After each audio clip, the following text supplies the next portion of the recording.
Meu nome é Renata, tenho 36 anos, moro em Santo André, no ABC Paulista, e trabalho com contabilidade há mais de 10 anos. Eu sou, por natureza, uma pessoa prática, racional e cética. Se algo não se encaixa na planilha ou nas regras de débito e crédito, eu descarto. Eu sou do tipo que precisa ver, tocar e medir para acreditar. Mas o que aconteceu comigo naquela casa no bairro antigo de Santo André não se explica só com lógica. A casa ficava num bairro antigo, daqueles com ruas estreitas, postes baixos, muros altos e pouca circulação noturna. Era uma casa térrea, simples, construída nos anos 70. Pintura bege descascada, portão de ferro pesado e uma única luminária antiga de vidro fosco amarelado presa acima da porta de entrada. Quando aluguei o imóvel, o que mais me chamou a atenção foi o silêncio. Não o silêncio de paz, era um silêncio denso, quase sufocante, como se o ar tivesse sempre parado, pesado. Eu nunca troquei a luminária. Ela era velha, mas funcionava, iluminava a entrada e pronto. Mas desde a primeira semana percebi algo estranho nela. Ela nunca apagava completamente. Mesmo desligada no interruptor, ficava um brilho residual, fraco, quase imperceptível, como um vagalume sob o vidro. Minha primeira hipótese, a racional, foi a fiação antiga. Chamei um eletricista na segunda semana. Ele olhou, mediu a chave geral, mexeu nos fios do interruptor e deu de ombros. Fiação antiga, moça, tem corrente residual, é normal em casa velha, só não gasta quase nada. Eu relutantemente aceitei a explicação. As primeiras noites foram normais, se você ignorar o silêncio pesado. Depois, o problema evoluiu. Comecei a ouvir um som baixo vindo da parede da sala, sempre depois das 11 da noite. Não era batida, não era estalo de madeira esfriando. Era um zumbido contínuo, uma frequência de frequência grave, como se eletricidade tivesse passando onde não deveria ou algo tivesse sendo ligado. Eu tentei isolar a origem. Desligava tudo, televisão fora da tomada, geladeira, roteador, chave geral no quadro de luz. O som continuava, parecendo vir do centro da parede que dividia a sala da área externa. Foi numa terça-feira, chuvosa, que tudo escalou. Antes de continuar, deixa eu te pedir uma coisa rápida. Se você curte relatos reais de terror vividos por pessoas comuns aqui no Brasil, se inscreve no canal Arrepiei e ativa o sininho. Essas histórias chegam em mais gente e talvez evitem que alguém passe pelo que eu passei. Cheguei tarde do trabalho, o estresse do dia acumulado, e notei a luminária da frente mais forte do que o normal. A luz estava claramente acesa, mesmo com o interruptor e a chave geral, que eu tinha desligado antes de sair, na posição de desligado. Entrei, fechei o portão de ferro pesado e naquele instante o som na parede da sala começou, mais alto, mais próximo. A vibração agora parecia ter volume, uma frequência que ressoava no meu peito. Sentei no sofá, exausta, tentando ignorar a física bizarra da casa, mas senti algo estranho no ambiente.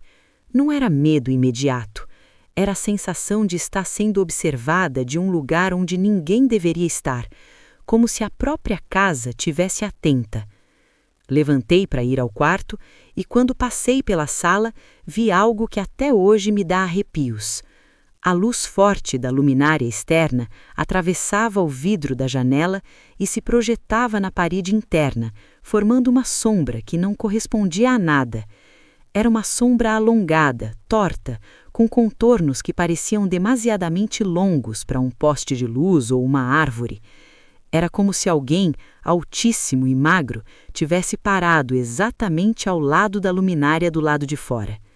Eu, a contadora cética, fui até a porta. Girei a chave, abri rapidamente. A rua estava vazia. Um Gol prata estacionado mais abaixo. Um ônibus passando ao longe. Não havia ninguém, nem árvore que justificasse aquela sombra. Quando fechei a porta, a sombra continuava ali, mas agora ela parecia mais próxima da janela da sala. O formato estava mais definido. O zumbido na parede virou algo diferente. Não era mais eletricidade. Era como se algo estivesse se deslocando por dentro da estrutura da casa, subindo, descendo, movendo-se pelas paredes e pelo teto, não correndo, não arranhando, deslizando. Eu comecei a desenvolver hábitos de vigilância. Coloquei o colchão no chão, longe da parede. Dormia com um copo d'água ao lado da cama para ter um som de alarme. Toda noite, a luminária acendia sozinha com força total. Toda noite, o som voltava, parecendo me seguir pelo cômodo. A pior noite veio no final daquele mês. Eu estava tentando dormir quando acordei com a casa completamente iluminada. Não apenas a luminária externa, mas o pouco de luz que vinha dos postes da rua e entrava pelas frestas parecia 10 vezes mais brilhante. Era como se a casa estivesse absorvendo e amplificando toda a luz disponível. A atmosfera estava fria e carregada. E então eu ouvi. Não era voz, não era palavra, era um sussurro sem som, uma pressão dolorosa no meu ouvido, como quando você desce a serra muito rápido. Era uma sensação de comunicação forçada, não comigo, mas através da casa. A pressão era tão forte que eu sentia um estalo nos ouvidos. Naquele momento, eu soube que precisava de uma prova. Peguei o celular, tremendo, e liguei o gravador de áudio. Tentei falar, mas minha voz falhou. A pressão era imensa. "O que você quer?" Eu sussurrei. No momento da gravação, não ouvi nada além do meu coração batendo. Mas no dia seguinte, no escritório, ao ouvir o arquivo com fones de ouvido de alta definição, havia um ruído contínuo, grave, pulsando como um coração, e por trás dele, um som que parecia respiração, e por fim, um estalo úmido e satisfatório, seguido por um silêncio.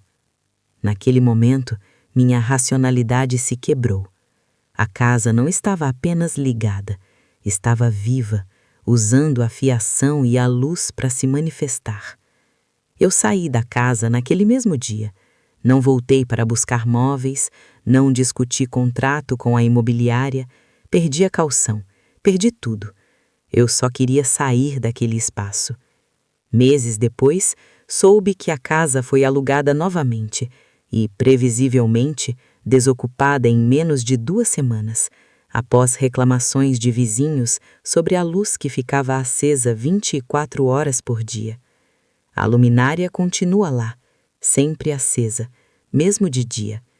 E às vezes, quando passo de carro pela rua, sinto que a casa está ainda tentando terminar aquela gravação, esperando por alguém que não precise de lógica para entender o que ela quer. E esse foi mais um relato de uma das nossas seguidoras, a Renata. E aí, arrepiou? Eu confesso que arrepiei. Porque o mais assustador dessa história não é o som na parede, é perceber que muitas vezes a gente insiste em ignorar sinais claros, só para manter a sensação de normalidade. Quantas vezes você já sentiu algo que estava errado, mas preferiu acreditar numa explicação simples, confortável, só para não mudar sua rotina? Talvez o verdadeiro terror não esteja nas paredes, mas naquilo que a gente escolhe não escutar. Se você também tem um relato inexplicável e quer ver a sua história contada aqui no canal Arrepiei, envie o seu relato para o e-mail que está na descrição. E se você curte histórias de terror, se inscreve no canal Arrepiei, ativa o sininho e eu te vejo no próximo relato. Se você tiver coragem, é claro.